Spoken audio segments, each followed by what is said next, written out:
Everything we read in the Gospel of John should always be understood on at least two different levels: the literal and the literary.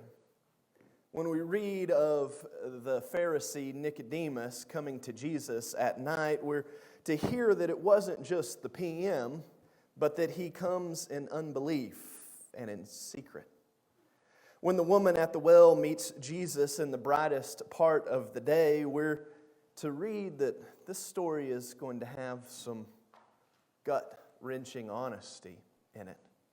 And there will be belief that is a part of this story.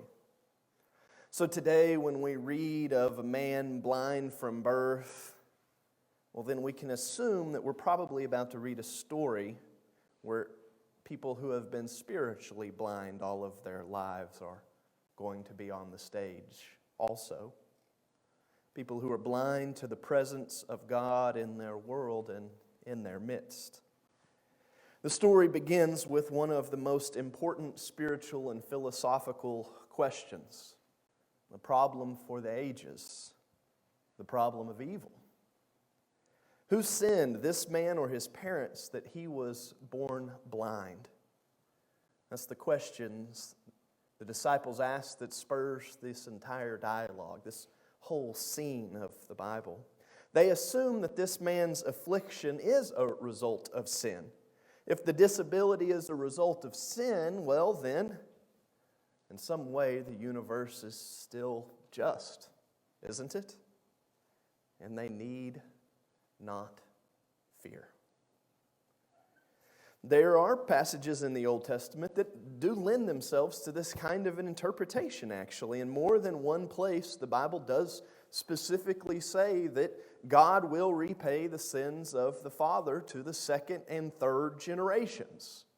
There's other places that said God doesn't do that too. But biblically, they could make an argument for this kind of interpretation. They have ground to stand on when they ask, who sinned, this man or his parents, that he was born blind? And Jesus answers the question in the version of the Bible, the CEB, that we read today by saying, neither he nor his parents.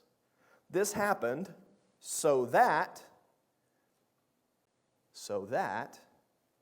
God's mighty works might be displayed in him. While it's daytime, we must do the works of him who sent me, because night is coming when no one can work. And that "so that" really is our first challenge in interpreting what's going on in this passage, what Jesus is really trying to illustrate, because the "so that" does seem to indicate not just correlation, but causation between his disability and the works of God. So that he was born blind, so that the mighty works of God might be revealed. What does that say about our world, that God might have someone be born blind to do this kind of a work? But it might not be what the Greek actually says. We're going to take a look at this. We're going to have an old school Bible study on the screens here in a minute. So get your burnt coffee. Rick does a great job on the coffee. That's not a joke about you, Rick. It's a joke about old school Bible studying. Your coffee on before we do this. But there's two important things to remember when we talk about textual issues in the Bible. One is that the ancient Greek texts, they don't have punctuation, they don't have verses, they don't have any of those things. That's all added much, much later by scribes and editors to help us interpret it better. Two, sometimes translations into other languages require additional words or phrases to help us clarify meaning. And not all English translations are exactly alike, obviously. Now, they're far more alike than they are different. And those places where they do differ, well, usually something interesting is going on there in the original language. And that can be a good sign to pay attention. All right, Chad, put that first one. So we're going to look at 3 different translations today that are way too small for you to read. Right there. I've included the NRSV, the NASB, and then a translation from one of my favorite John scholars, Joanne Brandt. Okay, so let's go to the first one. There we go. See, I knew to come back around for you. Neither this man nor his parents sinned. That reason that is bolded and underlined is because that's not in the Greek. That's an addition by editors, right? So neither this man nor his parents sinned. He was born blind so that God's works might be revealed in him. We must work the works of him who sent me while it is day. Night is coming when no one can work. Okay, let's go to the NASB, Chad. Very similar. It was neither that this man sinned nor his parents, but it was, all of those things aren't in the original text. They're additions to help smooth it out and make it make sense for us. So that the works of God might be displayed in him. We must carry out the works of him who sent me as long as it is day. Night is coming when no one can work. As you can tell by at least comparing these two, the NRSV and the NASB, the phrase, he was born blind, isn't there in the original script at all. Rather, a lot of translations, not just the NRSV, add it to help bring us clarity in this passage. The NASB is a much more wooden translation, but even it adds, it was. It's a little bit more ambiguous, but the idea is the same. Okay, now let's go on to the translation. This is the most wooden translation there is that follows the Greek text word for word.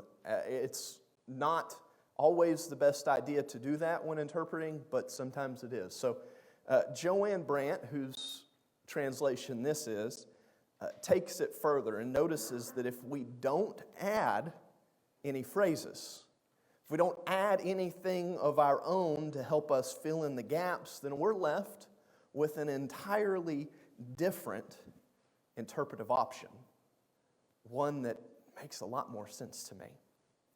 All right, see how different this one reads.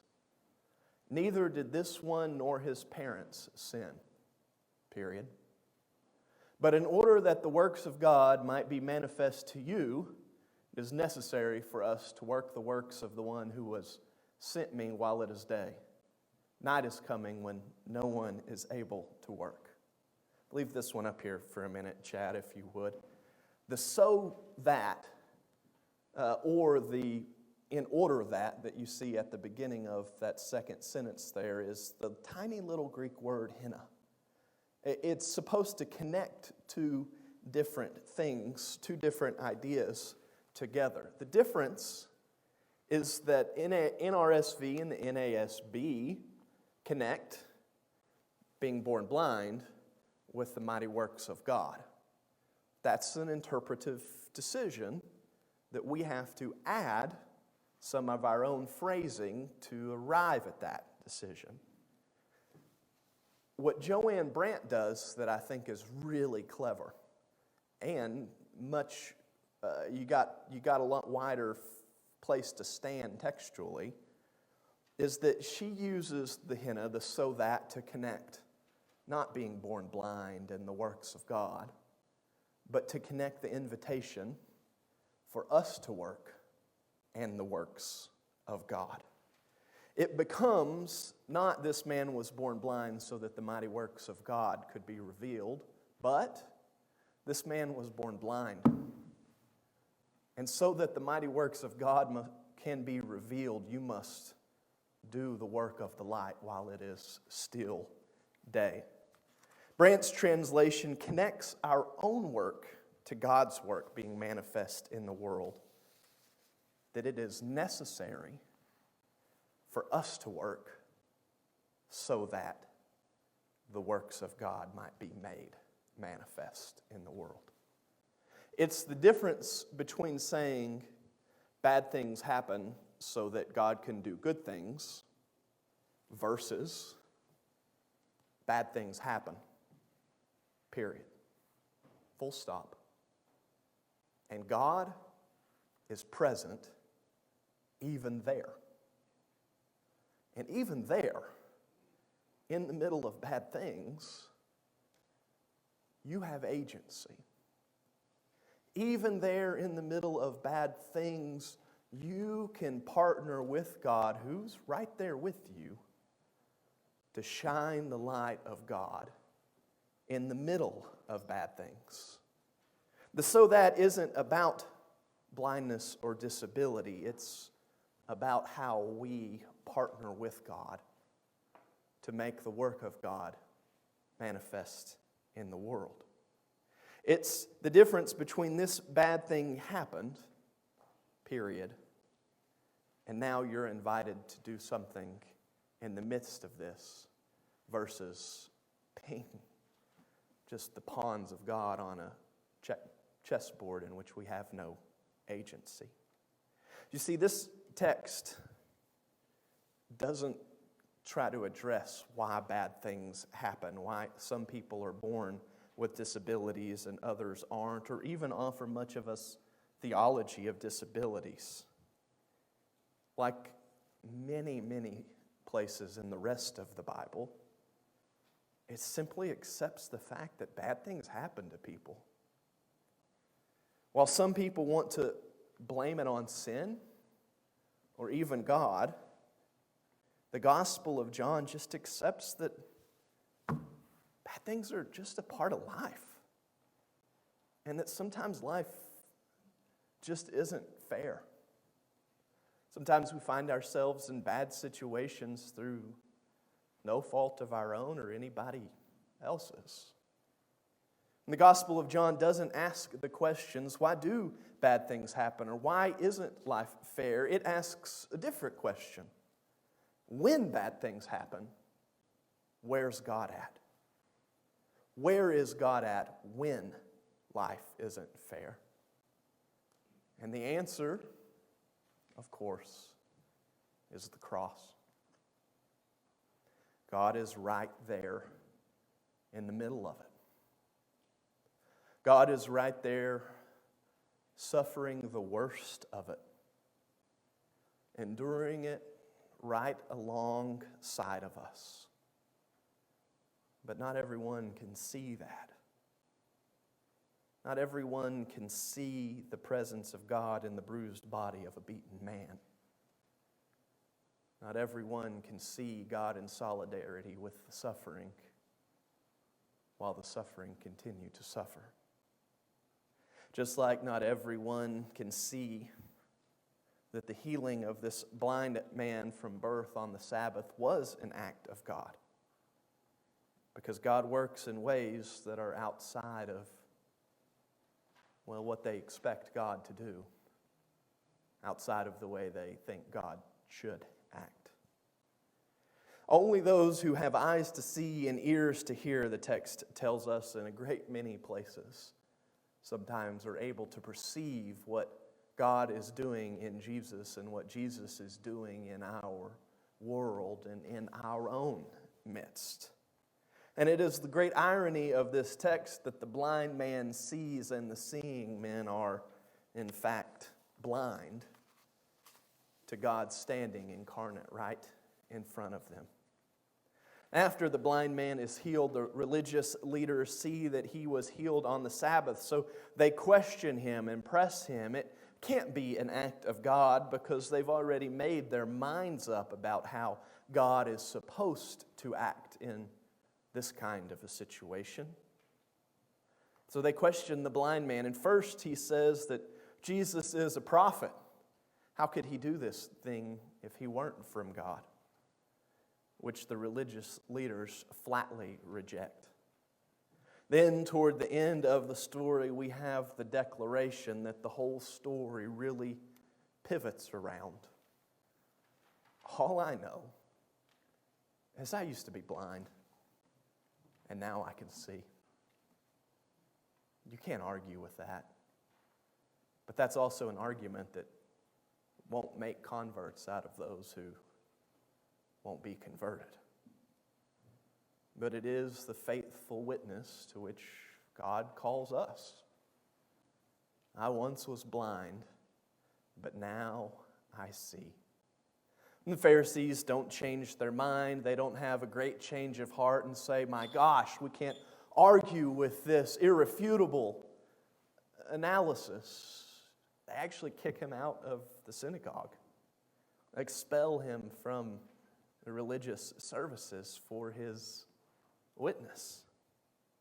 So Jesus is in the end seen and known by a blind beggar and is blind to the religious elite.